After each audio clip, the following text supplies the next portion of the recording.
யார் அது கேள்வி? அது 2 பிள்ளைகள் இந்த 2 கேள்வி என்ன ஸ்டைலாகிறாங்க. எந்த கேள்வி சொல்லு? திருவண்ணாமலை கேள்வி பக்கத்தில் ஒன்று மெட்ராஸில் ஒன்று இருக்குது. அவங்க ஸ்டைலானா கட்டும் குயிலானா கட்டும் உனக்குன்னா நீ ஸ்டைலாக தானே இருக்கணும். நான் ஒன்று அப்படி தானே எப்படி சொல்லணும். அவனா சுகர் வச்சு ஸ்டைலாகிறாங்க. உனக்கு இன்னும் இருந்தால் என்ன தப்பு? ஏன் 500 ஏற்றலான்னு தான் நான் கேட்குறேன். ஆமாம், சுகர் இருந்தால் ஸ்டைலாக இருக்கக்கூடாது. யாரும் டாக்டர் சொல்லிக்கிறானா? உனக்கு புரியல சிவா. அவங்களுக்குலாம் கம்மியாக சிவா சுகர். அது கம்மி கூட இருக்கட்டும். எங்கள் அவினாஷ் அம்மாவுக்கு எவ்வளோ தரமாகுது? அவினாஷ் அம்மாவுக்கு எவ்வளோ தரமாகுது? 570 நிமிஷம் அவங்க அம்மாவுக்கு. இப்போ 370 தான். 370 இருக்குது. 370 அதுக்கு இருக்கு.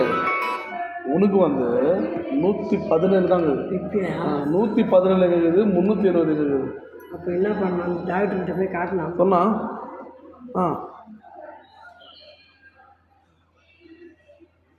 தங்கச்சி 4 மணிக்கு வர சொல்கிறதாம்மா. சரி ஒன்று பார்த்துக்கலாம். கீழே நம்பர் அனுப்பிச்சுண்ணா. நம்பர் அனுப்பிச்சுண்ணா. ஃபோன் பண்ணி கேட்டுக்கலாம். அப்படிலாம் எங்கே போய் பிடிக்குது நான் அனுப்புகிறேன். சரி யார் பேர் சொல்லுங்க? ஆஷா. சரி நம்பர் என்கிட்ட இருக்கலாம். ஃபோன் பண்ண விடுங்க. சரிண்ணா, நான் பார்த்துருவேண்ணா. அம்மா இந்த இவங்க இந்த ஃபிசியோதெரப்பிலேருந்து 2 பேர் வந்துக்கிறாங்க. ஃபிசியோதெரப்பி இல்லையா, அங்கே 2 பேர் வந்து பார்த்துக்கிறாங்க. இப்போ குழந்தையெல்லாம் கொஞ்சம் இருக்கிறாங்க. இப்போ நான் போய் ஆசையாக ஃபோன் பண்ணி கூப்பிட்டு வந்துடுறேண்ணா. சரியா? நீங்கள் கவலைப்படாது, நான் பார்த்துக்கண்ணா. இவத்த வந்து உடனே பிடிச்சா நைட்டுலாம் வாங்கி கொடுத்துன்னு சொன்னால. ஆமாம்மா, அது இவ்வளோ கேட்குறாம்மா. இது வாங்கி கொடுங்க அப்புறம் அப்படியே அவன் வந்து கேட்குறாங்க. எனக்கு வாங்கி கூட 2 நிமிஷம் அவன் சொல்லியிருப்பா. அவன் கேட்டிருப்பான். ஏன்னா தெரியாது எனக்கு. கொஞ்சம் என்ன சர்வ கேள்வி சொல்லியிருப்பான். விட்டுருமா சைலண்டா நீ. நான் ஒன்று பேசினுக்கு நீ வயசான நான் என்ன சொல்கிறேன். நான் சொல்கிறேன் அது இப்படியாது. நான் வயசு விட்டுருமா.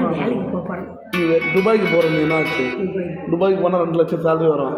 அதில் 2 லட்சத்தையும் கரெக்டாக எனக்கு அனுப்பிச்சிடணும். இப்போ நான் 2 லட்சம் போனாக்கா 2 லட்சத்தையும் எனக்கு அனுப்பிச்சிருந்தாக்கா நான் பாட்டு ஜாலியாக போகிறேன். போராட்டிக்குள்ளே திருப்பதிக்கு போனாக்கா இதை போட்டுற பாரு. திருப்பதி அம்மாவில் ஒன்று ஷூவில் அடிக்க சொல்லுறேன். நான் வேறு சிவாக்கிட்ட வாங்கி எனக்கு கோவம் வச்சு நான் சொல்லுறேன். சுத்தம் பண்ணி படிப்பேன். அவங்க போட்ட பெறாத்தனப்பா எல்லாம் திட்டுறாங்க. பெறாத்தனா போட்டுனேம்மா சொல்கிறாங்க. நான் அப்படியே இருப்பேன். ஜாதியும் ஜாதி பரஜாதி என்ன பண்ணுவோம். பறவைகளை வந்து நம்ம திருத்த முடியாது. பரத்தாவிலிங்க திருத்தவே முடியாது. இதை விற்றா கூட 2 கிராம் வருது. நீ எதனா பண்ணுன்னு போ. பறவைகளை திருத்த முடியாது. பரத்தாவிலிங்க இப்போ போட்டு பாருங்க.